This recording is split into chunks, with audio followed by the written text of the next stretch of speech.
Upaya paksa penggeledahan oleh termohon terhadap rumah dan bangunan milik keluarga pemohon telah dilakukan secara tidak sah dan melanggar pasal 112 sampai dengan 116 junto pasal 163 ayat 3 huruf D KUHP serta pasal 28G ayat 1 Undang-Undang Dasar Negara Republik Indonesia tahun 1945, sehingga sudah seharusnya dinyatakan tidak sah, tidak mempunyai kekuatan hukum mengikat, dan hasilnya dinyatakan tidak dapat dijadikan alat bukti. Poin kedua, upaya paksa penyitaan. Sudut perintah penyidikan tidak sah sebagai dasar penyitaan, bahwa penyitaan merupakan upaya paksa yang hanya dapat dilakukan dalam kerangka penyidikan yang sah. Dengan demikian, keabsahan penyitaan bergantung sepenuhnya pada keabsahan surat perintah penyidikan yang menjadi dasar hukumnya.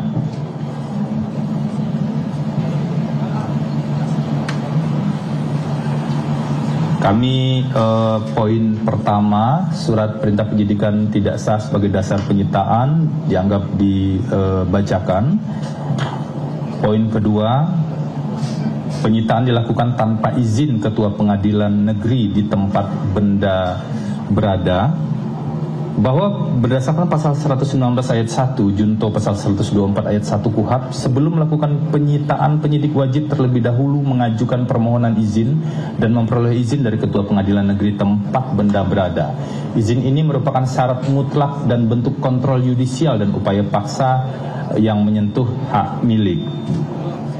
Poin berikutnya dianggap dibacakan, bahwa pemohon mensomasi turut termohon untuk menunjukkan surat izin penyitaan dari Ketua Pengadilan Negeri Cibinong beserta penetapannya di muka persidangan para peradilan akuo.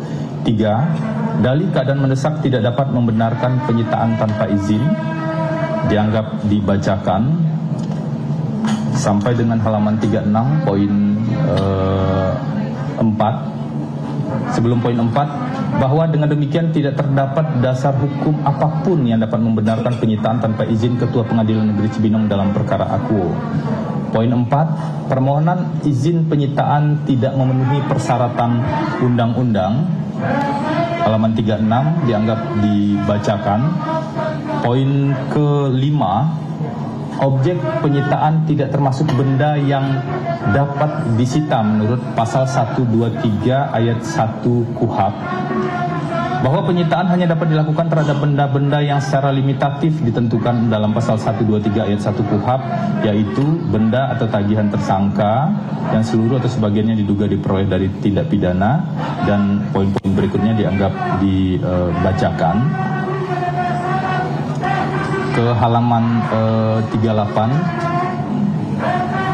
bahwa pada saat melakukan penggeledahan termohon 1 dan termohon 2 dengan sengaja memberikan akses langsung kepada publik yang terkait dengan hal-hal pribadi yang tidak ada hubungannya dengan perkara, diantaranya foto keluarga milik pemohon, dan hal tersebut melanggar Undang-Undang Nomor 27 Tahun 2022 tentang perlindungan data pribadi yang diatur dalam pasal 1.1 yang berbunyi data pribadi adalah, dan seterusnya dianggap dibacakan, bahwa pemohon mensomasi turut termohon untuk menguraikan secara rinci hubungan langsung antara setiap benda yang disita dengan tindak pidana yang disidik di muka persidangan pra peradilan akuo.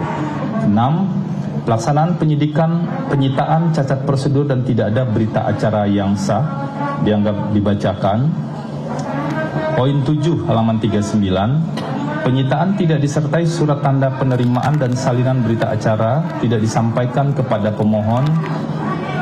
Halaman 39, halaman 40 sampai dengan 41 dianggap dibacakan, bahwa pemohon mensomasi turut termohon untuk menunjukkan surat tanda penerimaan benda sitaan sebagaimana diwajibkan pasal 128 KUHP beserta bukti penyerahannya kepada pemohon serta salinan berita acara penyitaan sebagaimana diwajibkan pasal 122 KUHP dan wajib dikembalikan keseluruhannya. 8. Akibat hukum, hasil penyitaan tidak dapat dijadikan alat bukti dan benda wajib dikembalikan.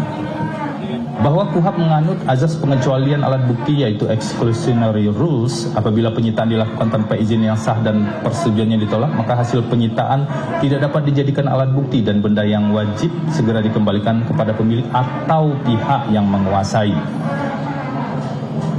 Poin-poin berikutnya dianggap dibacakan sampai bagian paling bawah, bahwa berdasarkan seluruh uraian bertahap di atas, upaya paksa penyitaan oleh termohon 1 atas benda-benda milik pemohon telah dilakukan secara tidak sah dan melanggar pasal 119, 123, 124, 163 ayat 3 huruf D, 128G, dan 28H ayat 4 Undang-Undang Dasar 1945, sehingga sudah sepatutnya dinyatakan tidak sah, tidak mempunyai kekuatan hukum mengikat, hasilnya dinyatakan tidak dapat dijadikan alat bukti, dan benda yang disita diperintahkan untuk dikembalikan. Poin ketiga, upaya paksa penetapan tersangka di halaman 42. 1. Surat perintah penyidikan tidak sah dan sebagai dasar penetapan tersangka. Bahwa penetapan tersangka hanya dapat dilakukan dalam kerangka penyidikan yang sah. Dengan demikian, keabsahan penetapan tersangka bergantung sepenuhnya pada keabsahan surat perintah penyidikan yang menjadi dasarnya. Bahwa surat penetapan tersangka nomor /02 dan seterusnya 10 Juli 2026 diterbitkan berdasarkan surat perintah penyidikan nomor spesidik 2932 tanggal 13 Januari 2026 yang telah cacat hukum sejak diterbitkan karena tidak didahului proses penyelidikan, rencana penyelidikan, laporan hasil penyelidikan dan gelar perkara sebagaimana diwajibkan pada pasal 1 angka 8 Junto pasal 17 ayat 1 dan ayat 3 Junto pasal 19 KUHP. Bahwa cacat tersebut bersifat mendasar menyangkut syarat lahirnya kewenangan penyidik, bukan sekedar kekurangan administratif yang dapat diperbaiki di kemudian hari. Bahwa dengan demikian penetapan tersangka yang lahir dari surat perintah penyidikan yang cacat tersebut turut cacat hukum dan tidak sah berdasarkan teori hukum fruit of the poisonous tree serta azas quod ad initio dan seterusnya. 2. Penetapan tersangka dilakukan dengan melompati tahap penyelidikan dan penyidikan oleh penyidik yang cacat prosedur. Ini dianggap dibacakan. 3. Penetapan tersangka dilakukan tanpa alat bukti yang sah dan terautentifikasi. Bahwa sangkaan terhadap pemohon berupa pemerasan dalam kurung pasal 12E dan atau suap gratifikasi pasal 12B serta tindak pidana pencucian uang merupakan tindak pidana yang tidak dapat berdiri sendiri, sehingga alat bukti utamanya haruslah keterangan saksi yang menerangkan telah menyerahkan uang atau barang kepada pemohon baik karena paksaan, pemerasan maupun sebagai suap beserta alasan dan nilai barang yang diberikan secara jelas. Bahwa penetapan status tersangka terhadap pemohon mengandung dua cacat hukum utama yang bersifat kumulatif menurut pasal 235 ayat 3 Undang-Undang 20 tahun 2025 atau KUHP baru, yaitu pertama, cacat keabsahan perolehan. Alat bukti yang diajukan termohon 1 diperoleh secara melawan hukum unlawful obscene evidence karena bersumber dari penggeledahan dan penyitaan yang melanggar prosedur hukum acara. Yang kedua, cacat autentifikasi. Alat bukti yang diajukan termohon tidak dapat dibuktikan keaslian dan integritasnya. Oleh karenanya, kedua kriteria tersebut sebagai dimaksud pada pasal 235 ayat 3 bersifat kumulatif, maka gugurnya salah satu syarat saja sudah cukup untuk membatalkan nilai pembuktian alat bukti tersebut. Terlebih dalam perkara aku, termohon 1 terbukti gagal memenuhi kedua syarat tersebut sekaligus.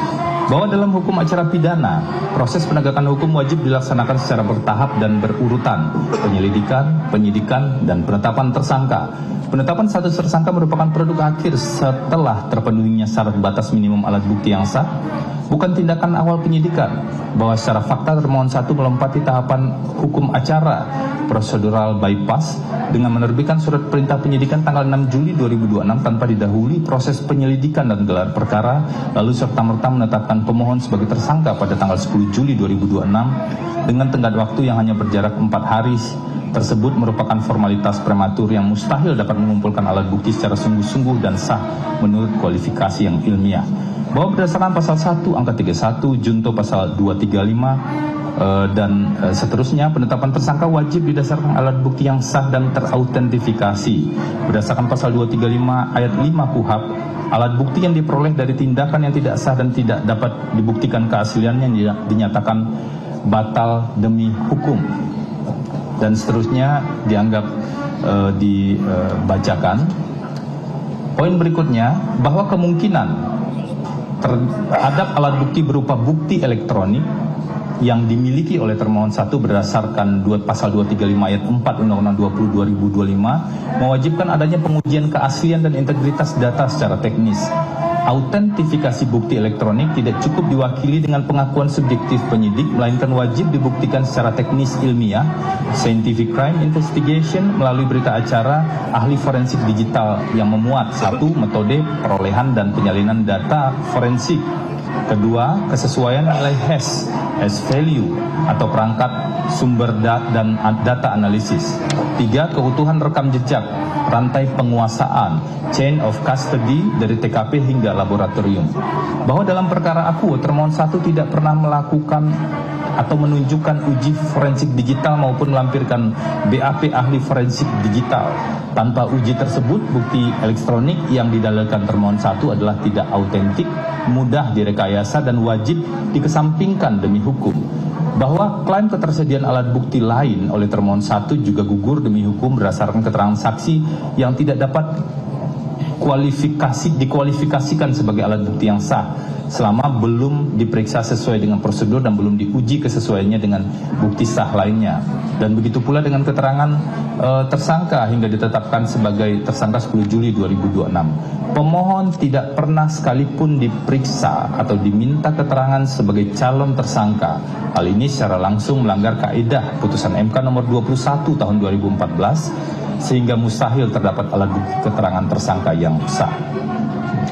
Bahwa oleh karena alat bukti yang digunakan termohon 1 tidak memenuhi kualifikasi yang sah dan tidak terautentifikasi serta ketiadaan pemeriksaan calon tersangka, maka batas minimum 2 alat bukti yang sah sebagaimana dimaksud pada pasal 1 angka 31, junto pasal 235 dan seterusnya sama sekali tidak terpenuhi. Maka dari itu penetapan tersangka atas diri pemohon dinyatakan batal demi hukum dan tidak memiliki kekuatan hukum yang mengikat. Bahwa pemohon mensomasi turut termohon untuk menunjukkan adanya autentifikasi terhadap alat bukti elektronik sebelum dilakukan upaya paksa penggeledahan dan penetapan tersangka beserta cara perolehan dan pembuktian autentifikasinya sesuai pasal 235 ayat 1 dan ayat 4 Undang-Undang 20 tahun 2025 di muka persidangan penyidikan Akuo. 4. Penetapan tersangka tanpa didahului pemanggilan dan pemeriksaan calon tersangka. Bahwa penetapan status tersangka merupakan tindakan hukum yang seketika membatasi hak asasi manusia seseorang. Oleh karenanya, KUHP menganut prinsip bahwa penetapan tersangka wajib didahului oleh pemanggilan yang sah dan pemeriksaan fisik guna menghormati harkat dan martabat subjek hukum serta menjamin azas audi et alteram partem dan azas praduga tidak bersalah. Bahwa tindakan termohon 1 yang melakukan upaya paksa pada hakikatnya tanpa terlebih dahulu memanggil dan memeriksa calon tersangka, dalam hal ini pemohon yang sudah ditetapkan sebagai tersangka, padahal pemohon jelas alamatnya, tempat tinggalnya, jelas tempat kerja, profesi serta jabatannya, jelas juga keberadaannya, dan yang paling pokok termohon 1 tidak pernah melakukan pemanggilan kepada pemohon untuk diambil keterangan sebagai saksi sehingga tidak ada alasan untuk dilakukan pemeriksaan atau proses penyidikan secara in absentia. Bahwa sebaliknya, hukum acara pidana Indonesia saat ini sebagai negara hukum yang menjunjung tinggi perlindungan hak asasi justru lebih dekat dengan due process model, yaitu model yang menekankan bahwa setiap tindakan aparat penegak hukum harus tunduk pada prosedur yang sah, adil, dapat diuji, serta memberikan jaminan kepada tersangka untuk didengar, diperiksa, dan membela diri sebelum dikenakan status hukum yang merugikan.